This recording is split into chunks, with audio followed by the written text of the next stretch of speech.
Reggae Boyz Gold Cup squad has been released, and Tyreek Magee does not deserve this call-up. Where is Nickyle Ellis? Jamaica have a lifeline! How about this? Big up Gunnaz, I hear that. Don't know something that Gunnaz will say, but big up Gunnaz. Welcome back to the Gunnaz podcast. I'm your host, Real Dan, a Chelsea fan who will cover all things Reggae Boyz related and local football. If you're new to this channel, hit the subscribe button and stay tuned for more engaging content. To all our returning viewers, if you have not subscribed, now is the best time to do so to help us reach our goal of 4,000 subscribers before the month ends. Let's kick things off with this Tyreek Magee selection for the Gold Cup squad. This was the only name in that squad that did not sit well with me. This man simply does not deserve to be in the squad. He hasn't even played enough games in the JPL. This man has not even found his footing in the JPL as yet. Now, mind you, Magee is an amazing player. Don't get me wrong, but he has to do more to earn his spot in this team. If you're going to overlook the players who is evidently playing well in the JPL, which is the biggest league in Jamaica, what are we doing? I'm sure if you ask any JPL fan who watch JPL on a regular basis, if Nickyle Ellis should be in that national team, they are gonna say yes. Now, since no one knows about this Nickyle Ellis, let me give you guys an introduction. His name is Nickyle Ellis, the man they call Bashi. This lad is a 20-year-old midfield maestro who dons the number 10 jersey for Racing United, who is currently in the top 6 of the Jamaica Premier League. There's no hiding this lad's quality. The commentators speak highly of him. This youngster is one of the only midfielders in the run for a leading goal scorer in the Jamaica Premier League with 8 goals to his name. During the virtual press conference, Reggae Boyz coach Steve McClaren was asked about Nickyle Ellis and if he knows of him. He responded saying he knows the boy Fuller and he was at the under-17 camp and saw the talents on display. That means that coach Steve McClaren does not know of Nickyle Ellis, who is arguably one of the best midfielders in this year's Jamaica Premier League. Темная ночь, только пули свистят по степи. This is Ellis. Ellis, see the goalkeeper off his line! Oh, he finds it back on the net! Nickyle Ellis, living up to his billing as the man to watch for Racing, heading into this game.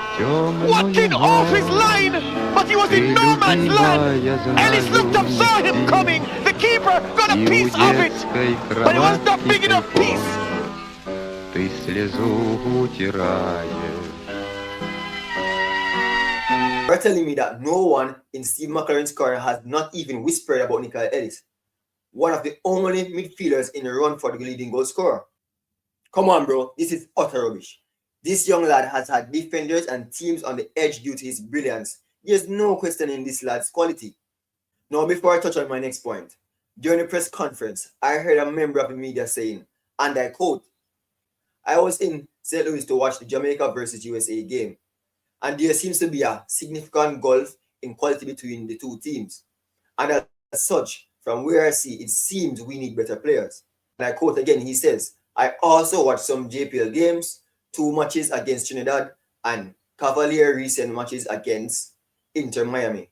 Now it appears, based on what I've observed, the quality doesn't reside locally." End quote.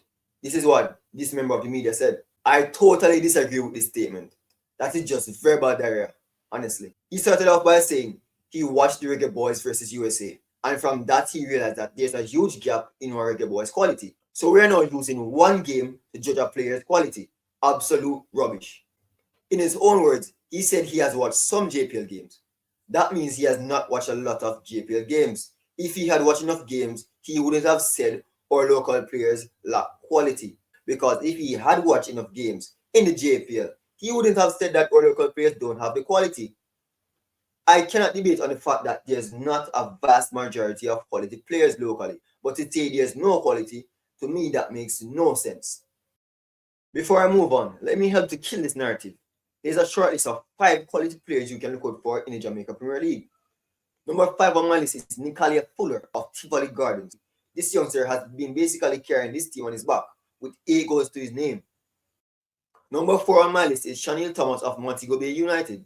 The young but very much experienced, a very creative player with 11 goals to his name. Number 3 on my list is Markovich Brown, defender and captain for Racing United, a rock-solid player in defense. Since his return from injury, his team is on a 12-game unbeaten streak.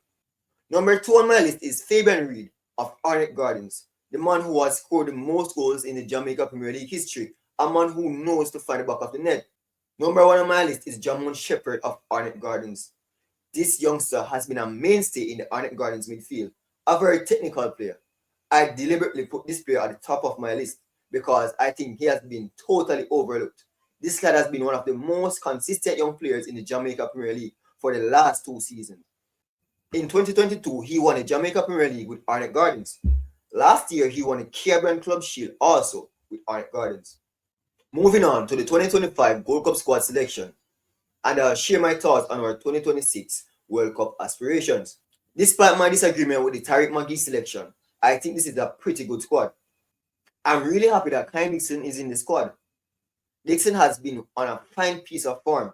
I also want to express that it's really good to see Leon Bailey finding back that rhythm for Aston Villa and Shaman Nicholson settling well in Mexico. Now I'm hoping that they can continue on this trajectory and carry out these types of performances for the Reggae boys. I am not a fan of this. Every time we have a set of matches, there's a different set of players being selected. Now is the time for this to stop. We need to have a core group of at least 40 players and stick to those players. Why? Because it must be a priority that our players build a bond and have a chemistry on and off the pitch. We have World Cup qualifiers in June, September, October, and November of this year, after which, saying that we do make it to the World Cup, we will have 5 months to prepare for the World Cup. By this time, we should already have an idea of who our 26-man squad will be heading into the World Cup. I'm certain if we make it to this World Cup and we go unprepared, it will be a slap in the face for us as a nation. The bar has been raised in football. Even the teams we would refer to as small teams are now playing some brilliant football. It was evident in the 2024 Euros where teams like Turkey, Georgia, and Austria, who many would consider as the less stronger teams, were playing some pretty good football. We have to be fully prepared to represent our nation well. This is it for today's video, guys. Let me know your thoughts in the comments. What are your thoughts on this Gold Cup squad? Thank you guys for watching. See you next time. Jamaica have a lifeline. How about this? Big up Gunnaz, I hear that. Don't know some of the Gunnaz, but say, but big up Gunnaz.